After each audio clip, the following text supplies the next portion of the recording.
driver siya, unsa siya kasinaw. Barangay, Wala barangay. isa. Tumawag kay barangay. MJ, tumawag ka na barangay. Jay, nanonood ka ba? Tumawag kay barangay, Jay. Bilis. Sa barangay, dyan sa baba. Tawad yung nandyan sa may tindahan. Ayan ah.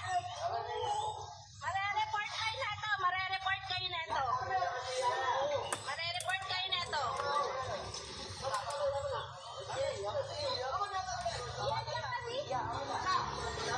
Tama na, tama na.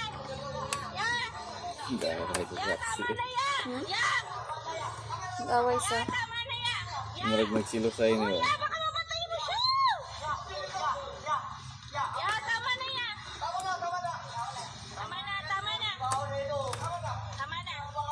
Tama na. Tama Mga na, lalaki tama na. gaaway? Mga lalaki tanan gaaway?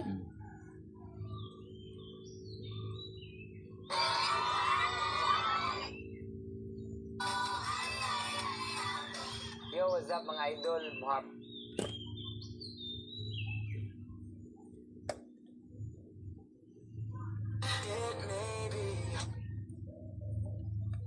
Minisbirten pa, langka.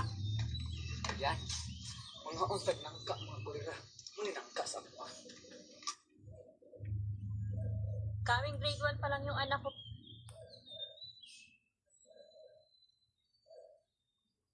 Kung irregular ang reglamo at lumalaki ang ibabang tiyan, ang pinakaayaw nito ay ang bawang. Isa sa mga maagang senyales ng cervical cancer ay ang paglaki ng tiyan. Tandaan mo, kung ang regla mo ay kumakaunti at umaabot na lang ng 3 araw, pero ang tiyan mo ay lalo pang lumalaki, hindi ito simpleng problema sa tiyan, kundi babala na mula sa matris mo. Ibig sabihin nito, nagsisimula ng maging hindi balanse ang estrogen hormones mo. Ngayon, ituturo ko sa iyo ang isang simpleng... Tsaka natin ilagay. So mainit na itong ating mantika at piprituhin natin ito. Try na ko ang Octo-O, M16 ang number. Sikat maguni siya kanong sige kagyagis. Kanong sige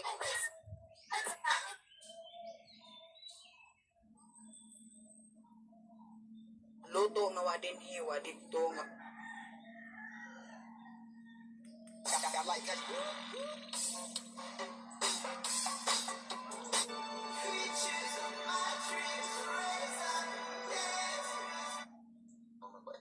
Stop ignoring God this month, July. You've been saying you want to go closer to God. I know you have. I know you've been saying, man, I want to start reading my Bible more. I want to start praying more. But you ain't been doing